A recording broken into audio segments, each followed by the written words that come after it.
150 years. That's how long the people called Methodist, the successors now are First Centenary United Methodist Church, have been in ministry in the Chattanooga area. These historical windows with pictures of circuit riders and others tell the story. It's been a fabulous journey. An early church building was floated down the river on a flatboat, set out on land, and became the first house of worship. Subsequent houses of faith were erected at various spots around the city as Chattanooga expanded. Some of these have become architectural masterpieces and listed on the historic register. But across the years, the focus has been more on people and on ministry than on buildings. Worship services and Sunday school has always been at the heart of our life together. A concern for education led to the development of a college, which in time became Methodist-related University of Chattanooga, and today is the University of Tennessee at Chattanooga. Outpost Sunday school classes became churches like Ridgedale United Methodist Church. And the spirit of love took shape in other ministries. Sometimes it took the form of a Wesley Community Center. At other times, a contact telephone counseling ministry. Of course, these were hard times, and there were periods of ideological separation, but the pioneering spirit always seemed to come to fore again, and in time it led to the reunification of a denomination and to the merging of two congregations into a new body, First Centenary United Methodist Church. In 1967, when First Centenary decided to build a new church at the heart of the city, with the city at its heart, there sounded again the strains of discipleship, a restatement of the faithful people, which began as a journey 150 years ago. But however grand the past may have been, and there have been some magnificent moments, the future is all the more exciting. The journey continues. Today, life at First Centenary United Methodist Church is vibrant and full. Each Sunday, hundreds of people find themselves in worshiping community here. In this sanctuary, the Scriptures are read and the Word preached. The sacraments are celebrated as the universal love of God for all humankind is proclaimed and acted out. From time to time, our pastors are joined by outstanding evangelists, missionaries, theologians, bishops of the United Methodist Church and of sister churches overseas. A band from Norway, as well as African students who have made their home in our midst, join in helping First Centenary understand our place in a worldwide communion. Ecumenical cooperations at Thanksgiving and at Easter, cooperative ministries such as the Community Kitchen and active support of world Christianity give a wholeness to our gathering as a part of Christ's body. Each week, and on special occasions, First Centenarians join with those before us who have praised God and heeded the call of discipleship. Young and old bow before God and respond to the call to share the journey of faith. A vital part of this is our ministry of music. Music of praise and thanksgiving spans both culture and time. Meet David McCullough, one of our diaconal ministers, as he describes our opportunities to share in a ministry of music. We are proud of the variety of groups our music ministry offers our church. We have choirs for children, youth, and adults. We have handbell choirs for children, youth, and adults too. For the instrumentally inclined, we also have a fine chamber orchestra. All of the groups perform on the average of once a month throughout the year. They do a major musical presentation at Christmas, in the late spring and early summer, many with a full orchestra. Our music ministry is a vital and exciting part of the lives of over 200 first centenarians. Each week, these people meet to enjoy fellowship, share their joys and concerns, and develop their God-given talents in rehearsal. The culmination of their efforts in rehearsal is heard in their dynamic leadership in our worship each Sunday. I believe music is more than the black and white words and notes of the printed page.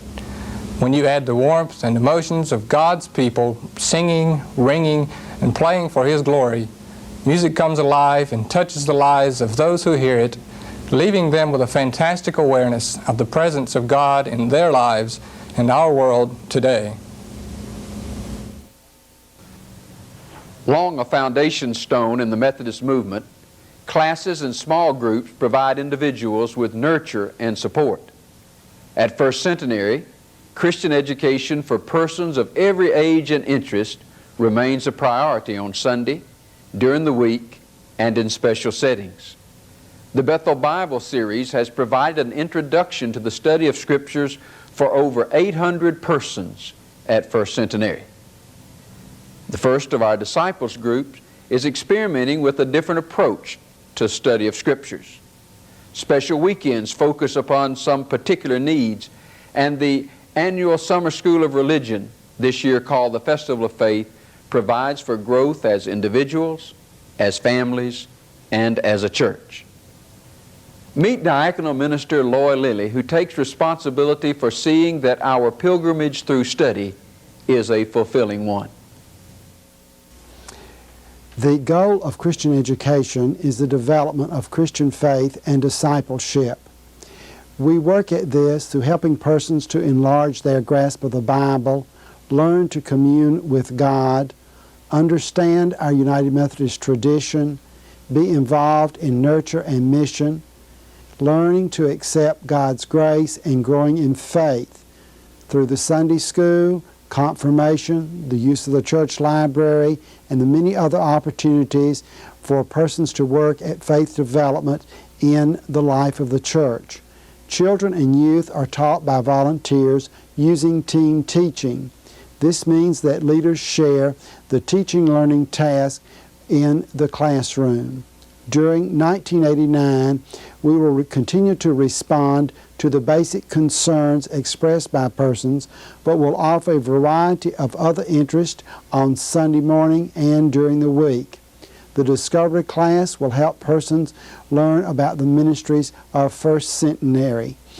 Our development of our closed-circuit TV system will be worked very hard on this year, as will a leisure ministry program for our church as we seek to increase our membership in Sunday school by 3% and our average attendance by 3%.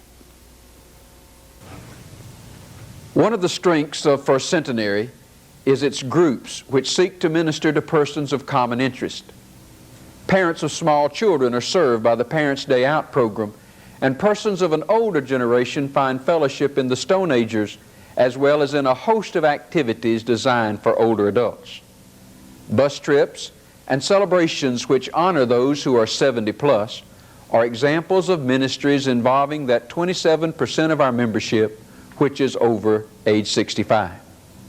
A program of elder daycare leads the list of new ministries being planned by our adult council. United Methodist Youth form another group of persons whose presence is felt throughout the life of our congregation. A number of committed adult workers regularly share their faith experience and provide personal support as teenagers make their journey on to a new frontier. A new focus on college-age persons promises a continuation of this nurturing for those at UTC and on other campuses. Mary Brock directs the ministry with youth and college students. Let's hear what she has to say about the sacred journey our young are called to make toward a new frontier. Youth ministry at First Centenary provides opportunity for 7th through 12th grade youth to grow spiritually, emotionally, and physically. Foundations of the Christian faith are gained through Sunday school, Bible studies, and United Methodist Youth Fellowship on Sunday evenings. Positive fellowship experiences are enjoyed in special recreation programs and creative events on Sunday evenings throughout the year. The value of giving and sharing our faith is learned through special mission projects and a yearly mission trip in the summer. Come and join us. Make friends while you worship and serve. Special describes the place of another group in our congregation. The special classes which meet on Sunday morning are alive with the spirit of caring and with the music that flows from a happy heart. Other groups with specific purposes include our United Methodist Women, whose mission concern is seen not only in the way it builds community and seeks spiritual growth, but in its historic commitment to support outreach ministries in this country and around the world. The United Methodist Men, a recently rechartered fellowship, provides a supportive community for men across age lines. It sponsors our Boy Scout troop locally and takes part in a national program to maintain ties with moving Methodists. Subgroups of these organizations gather around common purposes of study and service, meeting at various times in a number of different settings, while other groups, like this 5-year-old prayer fellowship, maintain one another on the journey.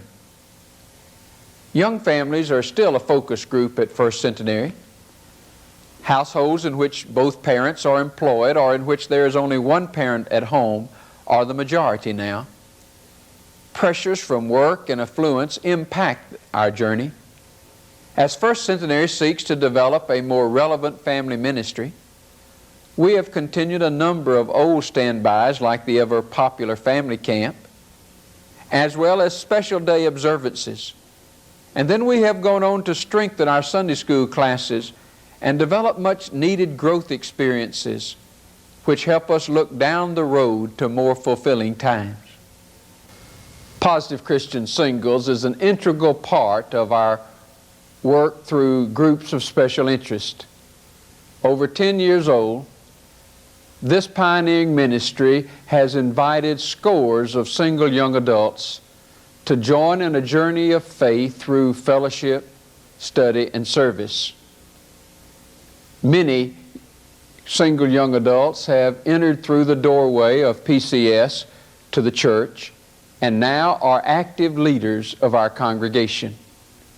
Mary Steele Rutherford leads this superb group of single young adults who have begun to work through a common bond of singleness to find fullness of life and to provide support to one another on their pilgrimage. Positive Christian Singles is a non-denominational Christian fellowship group of single adults. They meet at 6 p.m. on Monday evenings in Money Hall for dinner, a program, and extended sessions. They host Friday night dinners, Sunday brunches in local restaurants, and plan a variety of weekend activities. Retreats and seminars are offered, as well as divorce recovery workshops and forward sessions for the bereaved. PCS exists to help the single adult grow spiritually, mentally, and emotionally within a family of caring people. Mission projects are an important part of the PCS program. In the fall of '87, they completely renovated a one-room church near Pikeville, Tennessee. In the spring of '88, they renovated the inside of a Methodist parsonage for the Steve Gallions for a new church in North Hickson. PCS, as an integral part of First Centenary's program, is meeting the needs of many of Chattanooga's singles. Woven into our life together is an intentional ministry of congregational care. Daily hospital visits by scheduled staff account for over 2,000 contacts each year. Jack Carter, our pastor who oversees this program of congregational care, not only makes a large portion of the more than 250 staff pastoral calls each month, but coordinates a volunteer ministry of home callers who visit shut-ins and deliver devotional materials, telephone visitors who maintain contact with a wide range of members, and lay care workers with trained volunteers who undertake special assignments. Add to this the work of Caring in Action volunteers and the reported contacts by Sunday school classes, and there are more than 800 personal acts of caring performed in Christ's name at First Centenary each month. At the church, pastoral counseling is provided by Dr. Steve Byram, our staff counselor, as well as by all the other pastors and many of our program staff. Each week, 25 or more hours of counseling by appointment and many impromptu sessions are provided members and constituents as a part of First Centenary's ministry of congregational care. Our history began as some early circuit riders journeyed across the mountains to bring the good news to the frontier. Evangelism, or proclaiming the good news of God's salvation, remains the emphasis of our ministry. We reach out through weekly preaching and special events. Newcomers and unchurched persons are discovered by willing workers, visited by staff and lay teams, and often accompanied to the altar for profession of faith in Christ when they join the church. And just as we were helped at the start, we send over $17,000 each year to help new congregations such as Christ United Methodist Church, Ooltewah, and now the new church being formed in North Hickson to get its start. This spirit of outreach continues in many forms. Each week, thousands of homes receive our TV ministry. Each day, scores of neighborhood persons participate in tutoring, recreation, and enrichment programs through our inner city ministry. Dave Salt, our inner city director, John O'Neill, our recreational director, and Nancy Whitaker, who directs our tutoring program, are leaders in this important work, which receives over $70,000 and many hours of volunteer support from First Centenary each year. A new ministry in which we share brings homeless mothers and children to our building one night each week as a part of the Room in the Inn ministry. Work teams regularly go out from PCS and youth groups, and a number of our members have enjoyed short-term service in the volunteer and mission projects in the Caribbean countries. First Centenary's Christian Outreach links up with a number of local programs such as the Community Kitchen, which feeds and assists over 150 persons each day, the Food Bank, Teen Challenge, and Safe Place, a spouse abuse center. District United Methodist programs supported by money and volunteer services include the United Methodist Neighborhood Centers, the Wesley Foundation at UTC, and the Asbury Center at Oak Manor.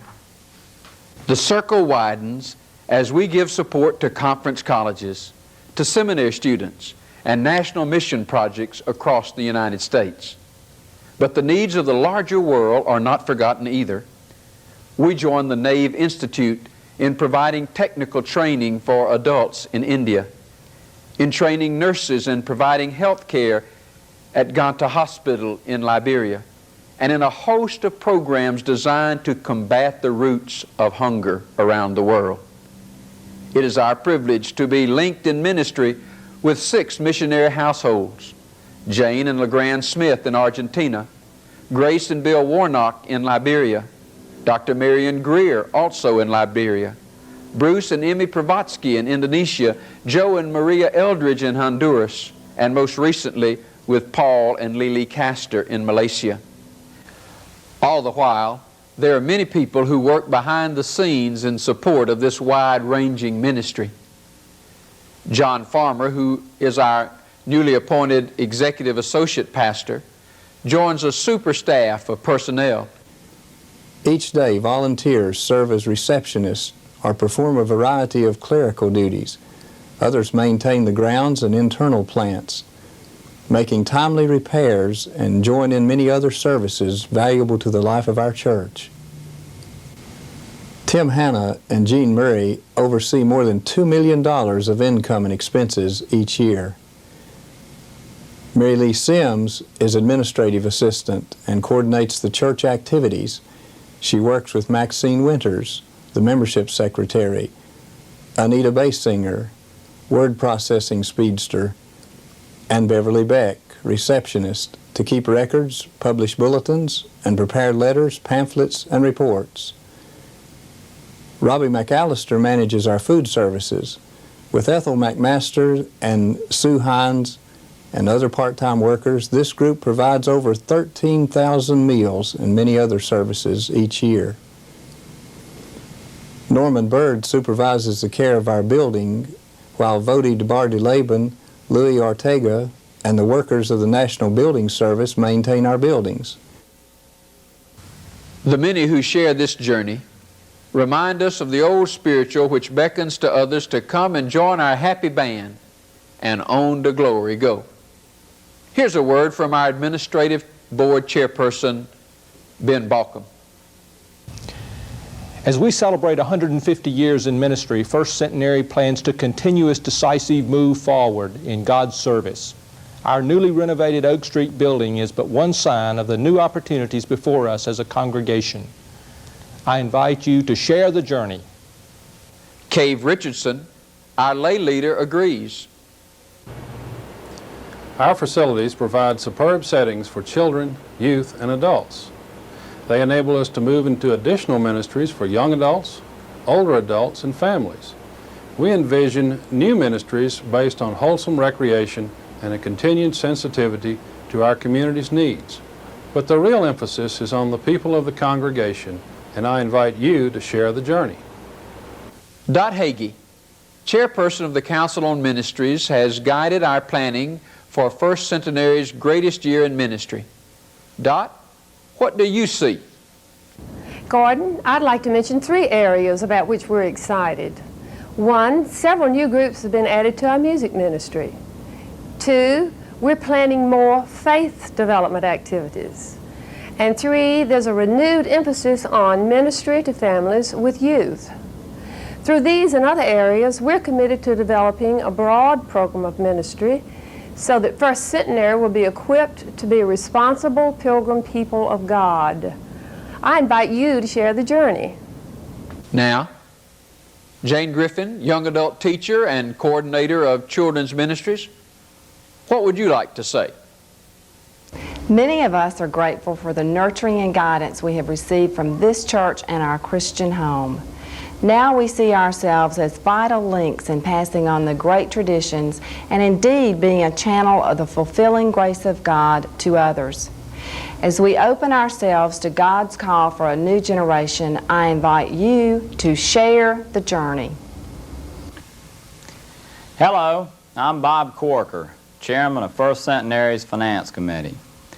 Over the last 10 years, it's been my privilege to share in many aspects of the church's life and ministry. Perhaps you're asking how you can share in the journey. There are many special tasks to be performed, and we hope that each one of you can find at least one meaningful place of service. There is also the need to underwrite the church's journey through our tithes and offerings. This next year, it will cost approximately $1,456,000 or $28,000 per week to make this journey successful. In order to provide salaries and benefits for the 20 full-time and 12 part-time staff members, we will need $616,000. In addition to personnel needs, in order to fund the church's local programs, we will need $185,000. To maintain our building and facilities, we will need $232,000. And in order to maintain the growth of giving to others, our church will need $422,000. Over 38% of our total giving extends to others the love and support we have received as we have moved to this point in life. Last year, about 900 households made contributions of various amounts to help the church maintain its journey. Many of these took proportionate giving seriously and gave a specific percentage of their income to God's work through the church. A growing number are striving to achieve the tithe mark by increasing their benevolent giving by 1% of their income each year. As we reflect on our promise to support the church through our prayers, our presence, our service, and our gifts, I ask you to join those in the past whose stewardship have brought us to this great moment in the church's journey. Yes, it has been a marvelous journey these 150 years. Many have grown up on the way. found new relationships and purposes as the pilgrimage continued. Others have joined the journey and added their hopes and dreams to the vision. Now, we look to a new future and renew our covenant to be God's people on the move. You are invited to share the journey and to enjoy the kingdom.